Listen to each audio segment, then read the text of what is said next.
තෙරුවන් සරණයි මගේ යාළුවෝ හැමෝටම. ඒ වගේම ලැබුවා වූ 2026 නව වර්ෂය ඔයාල හැමෝටම සාමය සතුට වගේම සැනසිලිදායක සුබම සුබ නව වසරක් වේවා. මේ අලුත් අවුරුද්දේ අපි පොඩ්ඩක් වෙනස් වෙන්න උත්සාහ කරමුද? ඉතින් කාන්තාවක් හැටියට ඔයාගේ වටිනාකම දන්නවද? සමහරක් විට ඔයා දන්නේ නැතුව ඇති. අද මම ඔයාට කියන්න යන්නේ ඔයාගේ වටිනාකම වැඩි කරලා ඔයාව මේ සමාජයේ කැපී පෙනෙන හොඳ පෞරුෂයක් හිමි ස්මාර්ට් ලේඩි කෙනෙක් වෙන්නේ කොහොමද කියලා. ඉතින් ඔයා තාමත් මාව සබ්ස්ක්‍රයිබ් කරලා නැත්නම් මාව සබ්ස්ක්‍රයිබ් කරගෙනම මේ වීඩියෝ එක අන්තිම වෙනකන් නරඹන්න කියලා ඔයාට ආදරයෙන් මතක් කරනවා.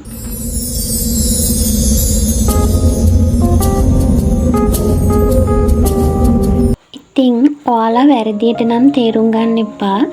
ස්මාර්ට් කාන්තාවක් කියන එකයි පොෂ් කාන්තාවක් කියන එකයි දෙකක්. අපිට පුළුවන් අපි මේ ජීවත් වෙන පුංචි පවුල ඇතුලේ ස්මාර්ට් කාන්තාවක් වෙන්න.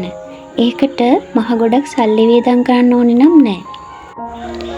පළවෙනිම දේ තමයි ඔයා පිරිසිදුව ඉන්න ඕනේ. මොකද ඉතින් අපි කොච්චර කිව්වත් පොතට කලින් පිටකවරේ බලන්න එපා කියලා තාමත් අපි හැමෝම පිටකවරේ දිහානේ බලන්නේ. ඔයාගේ කෙස් ටික ලස්සනට හැමදාම පීර ගන්න. හොඳට පොල් තෙල් ටිකක් හරි දාලා මසාජ් කරලා නානකොට සෝදලා අරින්න.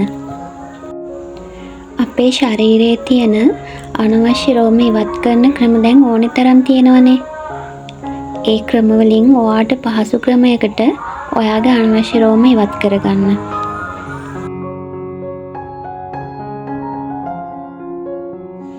ඒ වගේම පුංචි දේවල් ටිකක් කරලා අපිට පුළුවන් අපේ මුහුණ ලස්සනට තියාගන්න. අපේ හැමෝගෙම ගෙවල් වල ෆ්‍රිජ් එකක් තියෙනවනේ. ඉතින් අයිස් කැටයක් අරගෙන හොඳට මුහුණ මසාජ් කරලා මොනවාම හරි ස්වභාවික දෙයක් ආලේප කරන්නකො මූණේ. බොහොම පහසුවෙන් අපිට මේ දේවල් කරගන්න පුළුවන්. කෝමාරිකා, ගස්ලබු, තක්කාලි, අලිගැට peer, කඩල පිටි, යෝගට්, මීකිරි මෙන්න මේ වගේ දේවල් ටිකක් පැක් එකක් විදියට ඔයාට ඔයාගේ මුහුණට පාවිච්චි කරන්න පුළුවන්.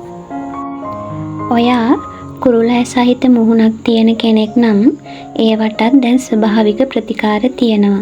ඉතින් ඔයාට පුළුවන් ඒ ක්‍රම පාවිච්චි කරලා ඔයාගේ මුහුණේ තියෙන කුරුලෑ ලප කැලල් ඒවා සුවපත් කරගෙන ප්‍රියමනාප මුහුණක් ලබා ගන්න.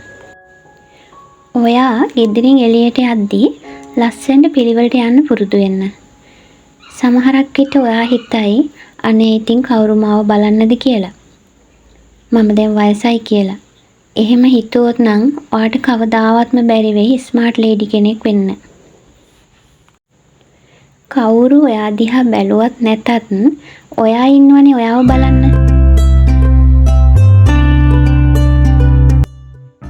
ඉතින් යන්නේන ගමන් ওই පොඩි සැලොන් එකකට රිංගලා පොඩ්ඩක් අයිබ්‍රෝස් එහෙම හදාගෙන කොණ්ඩයක් ගිස්ස ඩැමේජ් වෙලා නම් මේ ටිකත් කපාගෙන අතේ සල්ලි එහෙම වැඩිපුර තියෙනවා නම් ක්ලීන් අප් එකක් ෆේෂියල් එකක් එහෙමත් දාගන්න.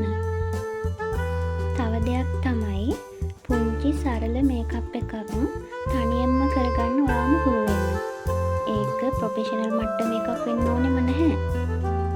ඔයා එළියට යද්දී ඔයාගේ හැම ප්‍රශ්නයක්ම ඔයාගේ ගේ ඇතුළට දාලා දොර වහලා යන්න පුරුදු වෙන්න. එතකොට ඔයාට පුළුවන් ලස්සන හිනාවක් එක්ක එළියට බහින්න. ඔයාගේ හිසේ ඉඳන් කකුල් වල නියපොතු දක්වාම ලස්සනට තියාගන්න පුරුදු වෙන්න. මොකද ඔයාගේ පෞරුෂයට මේ හැමදේම වගේ බලපානවා.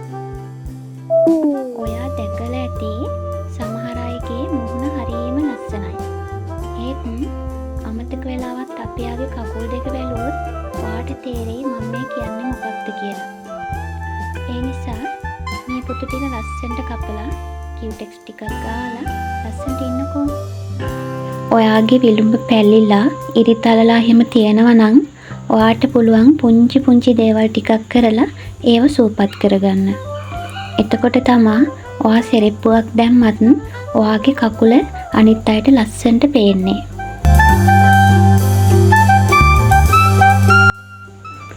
ඔයා වගේම ඔයාගේ වටපිටාවත් ලස්සනට පිළිවෙලට පිරිසිදු තියාගන්න ඕනේ. ඔයාට තියෙන්නේ මාලිගාවක් වුණත් පුංචි පැල්පතක් වුණත් ඒක තමයි ඔයාගේ හිත නිවන එකම තැන වෙන්න ඕනේ. ඉතින් ඔයාට පුළුවන් පුංචි මල් පැල ටිකක් හිටවලා ඔයාගේ වටපිටාව ලස්සන කරගන්න. ඒ වගේම දැන් පුංචි මුදලකට අපිට ඉන්ඩෝර් ප්ලාන්ට්ස් එහෙම මිලදී ගන්න දැන් ඕන තරම් තියෙනවනේ. ඉතින් යන ගමන් ඔයගෙන් එකක් දෙකක් ගෙනල්ලා ඔයාගේ පුංචි ගෙදර තනින් තන තියලා බලන්නකෝ.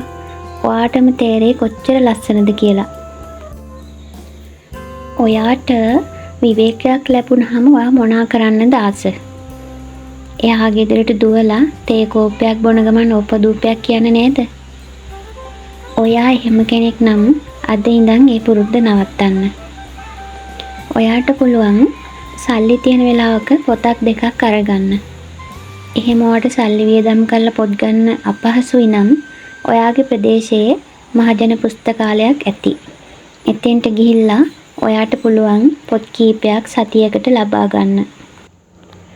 අනුන්ගේ දේවල් කියව කාලේ නාස්ති කරගෙන තව නැති ප්‍රශ්නත් ඇති කරගන්නවට වඩා ඇත්තටම හොඳ නැද්ද තමන්ගේ පාඩේ පොතක් කියවලා මොනා හරිම දෙයක් ඔලුවට දාගන්න එක?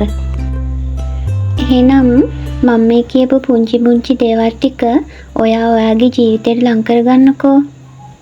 එතකොට ඔයාටම තේරෙයි ඔයා හරි ස්මාර්ට් නේද කියලා.